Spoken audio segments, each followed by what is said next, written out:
treated Johnny Johnson between 2007 and 2014.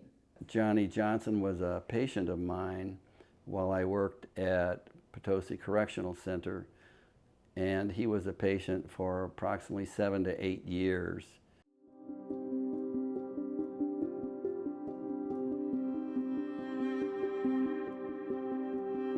Schizophrenia is the serious mental illness which is characterized by hearing voices, getting paranoid, disorganized thoughts, disorganized behavior, having a negative, sometimes we call it negative symptoms, where they're not able to interact with another person in an emotionally meaningful way. When we call schizoaffective disorder is when you also have those symptoms. In addition to that, you also have significant mood symptoms, like you have periods of depression with periods of high energy and mania. Schizoaffective disorder is kind of like bipolar disorder with hallucinations. So their mood swings because that's the schizoaffective, that's the affect, modulates, it goes up and down. The schizo part of it, of that schizoaffective disorder, is the loss of contact with reality or hallucinations.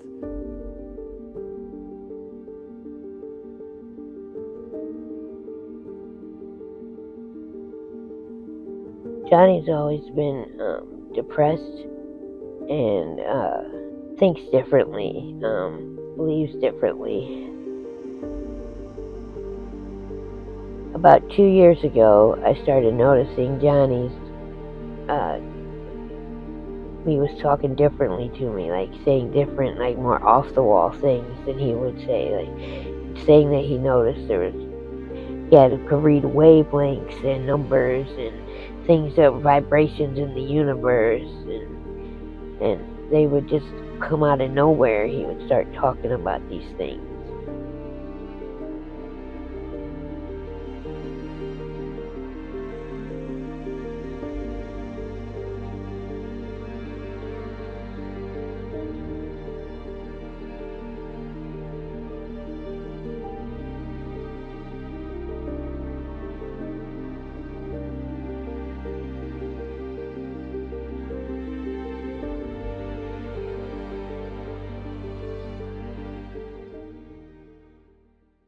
So males typically have it between late teens, early 20s.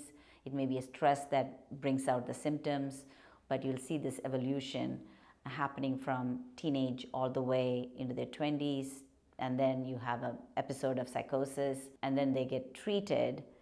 If they have a good responder, usually after that treatment, they have significant periods of time, like years and years, without another psychotic break.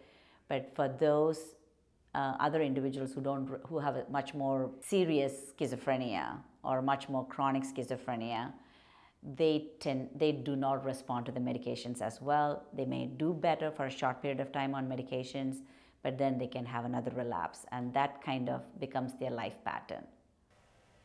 He lost his grandfather when he was 12 years old, and that was difficult for him because that was his father figure in his life.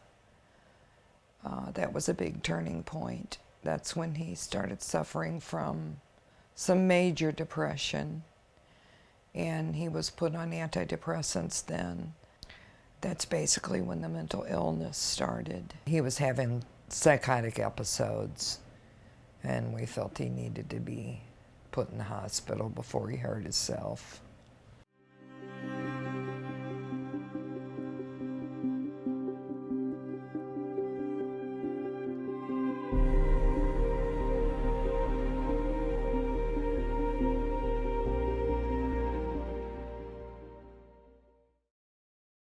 Mr. Johnson has a diagnosis of schizoaffective disorder, and he has had multiple episodes of psychotic symptoms during the period I had treated him. When I had seen him in his segregation unit, he was agitated. He was very unkempt. He wouldn't get his hair cut because he thought it was infested. The place was infested, and so he wouldn't get his hair cut. He was distracted, even while talking, as if he was listening to something else. There were long pauses during conversation, which all indicates that he was responding to other internal stimuli, such as voices. he had a psychotic breakdown or a decompensation where he was hearing voices that were very loud. The voices were telling him that his family is missing. He was also very paranoid. So I'd seen that in 2007. Same thing again, saw it again in 2010. Very similar, where he was talking about cameras in his cell. He wanted to be out of that cell because he believed there was cameras in there watching him. He was talking about the demonic voices. He was talking about multiple voices that were talking at the same time and putting him down and demeaning him. So there were clear evidence, and then he was agitated as well. There was a certain level of agitation that goes with it.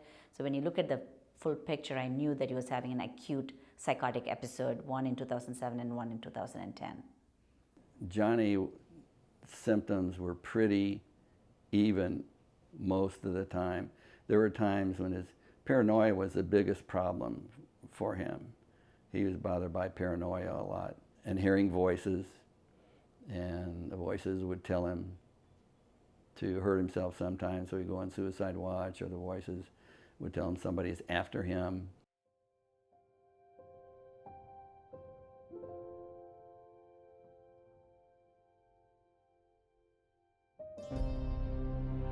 In the last few months, Johnny's thoughts have really become scattered, it seems. The way Johnny talks. Johnny's also said that my brother Eric is against him, and my mom, who's since passed, is against him. My brother Eric has come into his cell and is doing things to Johnny. Johnny just recently has started telling me I can visit him in his cell by popping my eyes out and poking on my forehead with my index finger or something, or pushing in my cheeks in really weird ways. And I'll ask Johnny, is it meditation, or he'll get frustrated and no. Johnny will say, no, you've got to pop your eyes. Don't you know how to pop your eyes? And then you can come in my cell. Do you see my cell now? Are you doing it? Are you doing it? Do you see? And he gets really excited about it. You're doing it? Do you see my cell? And I really don't know what to say to Johnny when that's happening anymore. So I'll stop and I'll say to him, I guess I gotta practice, Johnny. With Johnny, it is very hard to have any kind of a conversation. Me and Johnny's conversations are very, I don't know how to say it, fantastical in his mind. They're to Johnny, they seem to make sense. To me, they do not. Like, he gets aggravated. Johnny gets aggravated with me, and he wants to get off the phone because I'm not understanding and I'm not able to do what Johnny thinks I should be able to do.